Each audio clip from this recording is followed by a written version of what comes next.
So now compound interest is going to be a little bit of a spin-off of what simple interest was, but now they're going to find that interest at different points throughout the whole life of the loan, or of how long you have it in the bank. So let me just read through it. In general, compound interest calculates interest at specific points throughout the overall period of time. At these points in time, the new principal is based on the principal plus the interest earned up to those points. In doing this, it increases the overall amount of money to be paid back, or that is accrued. So to show you the difference, we're going to look at two cases. So the first, it says to compare using simple and compound interest for a $1,000 deposit at 4% interest for 5 years. So we have our simple interest formula, so which is up there. So we got our principal times 1 plus our interest rate, so 0.004 times 5, and so that's just going to be 1,000 times 1.2, which is $1,200.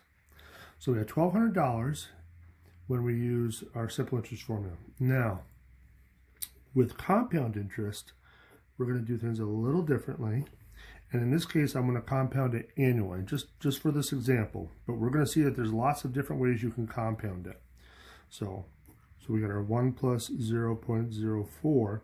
But now, instead of doing it for 5 years, I'm just going to do it for 1 year. I'm just going to stop at the end of 1 year and compound the interest and find out how much interest is accrued.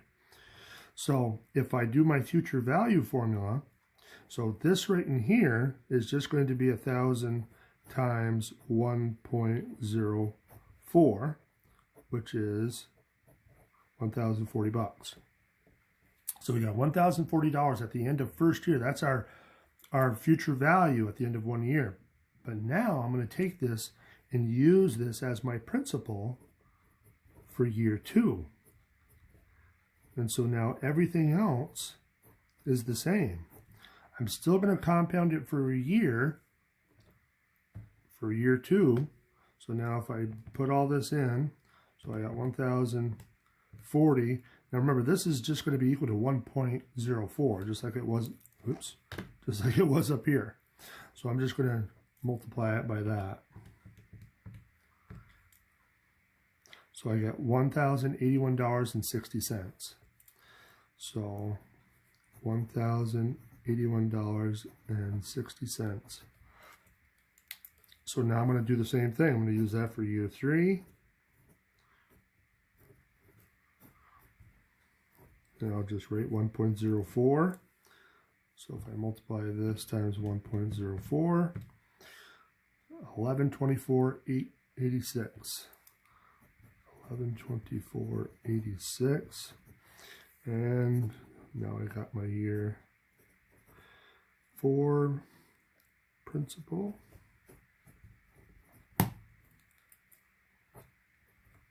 So I'm just going to leave that in there and times that by 1.04. So now I got 1169.86.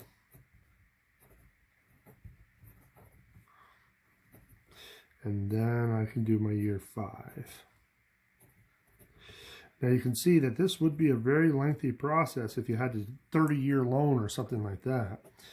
So we're going to see that there is a formula that makes life much, much easier than doing it this way.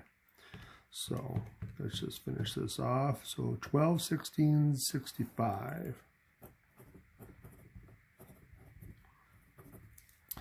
So now when we compare, you can see that here we got $1,200 at the end of 5 years, and here we got $1,216.65 at the end of 5 years. So which one do you think the bank's going to want from you? They're going to want to get more money out of you. But the bank is usually good about savings accounts too. They compound interest in savings accounts usually monthly. So instead of annually, it's every month. So your money's going to grow even faster in those cases.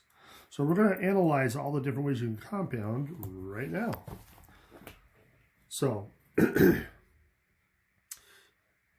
in general, compounding can be done annually, semi-annually, so every half a year, quarterly, monthly, or daily.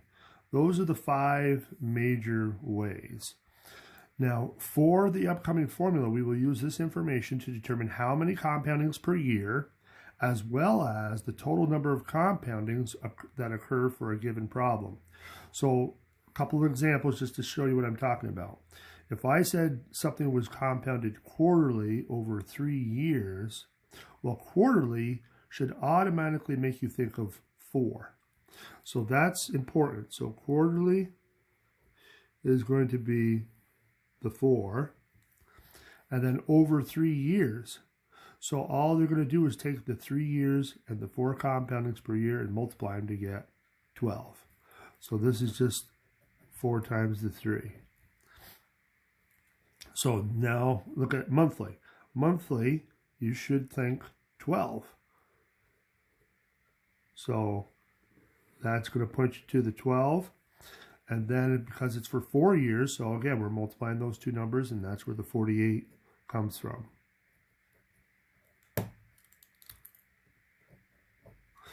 Now, so we're going to give these variables names in right now in this formula.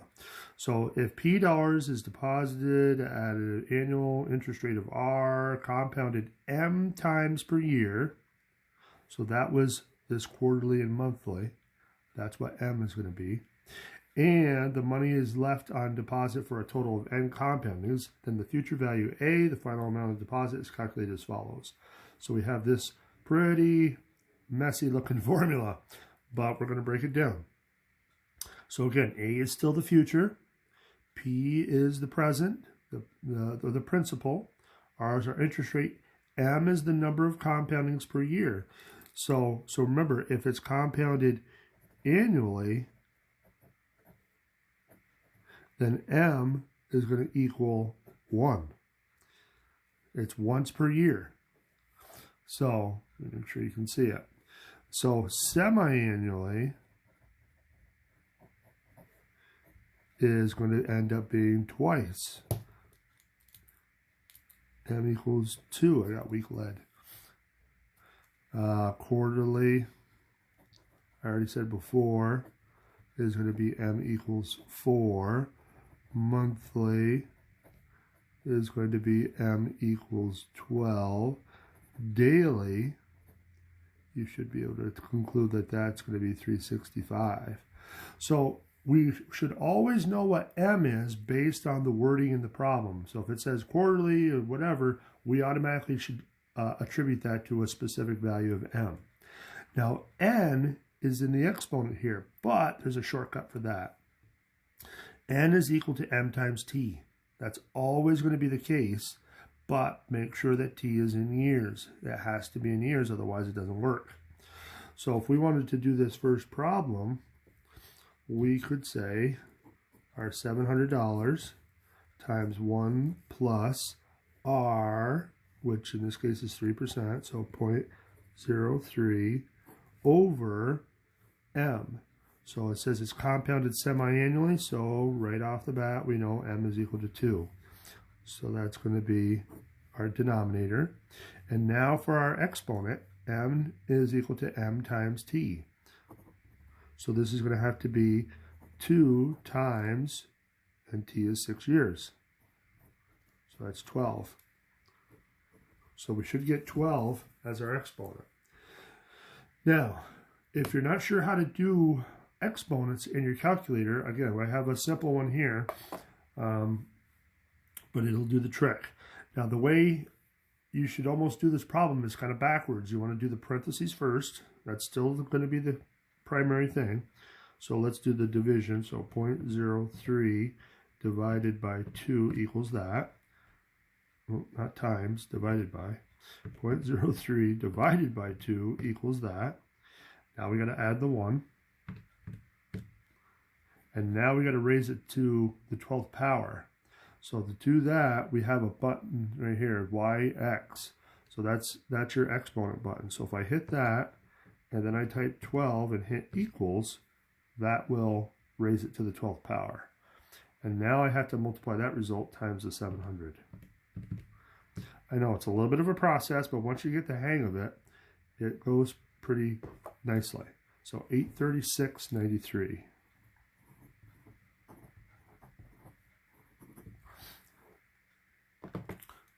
Okay, let's try one more, and then we'll save the last ones for the next video.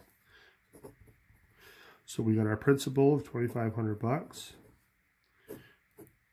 We got our interest rate of 2%, so we'll put that on top. What's M? Compounded daily. So M is 365. And now our exponent, M times T. So we got 365 times T. T is 3 years. So we're going to get a pretty big exponent. Let's just make sure we get it right. 1,095. That's a pretty big exponent. So now, again, we got to work backwards. So let's do the division first. 0.02 divided by 365 equals. So it's really small. Now we got to add the 1. Now we got to raise it to the power. And now we got to multiply it by the 2,500. So $2,654. $2,654.59 if we round it to the nearest penny.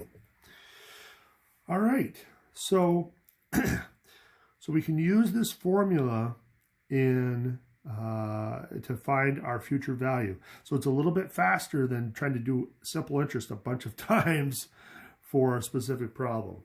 It just kind of calculates it all ahead of time, and then you just crunch it in your calculator. So, all right, we'll stop there, and we'll take a look at these last ones on the next video.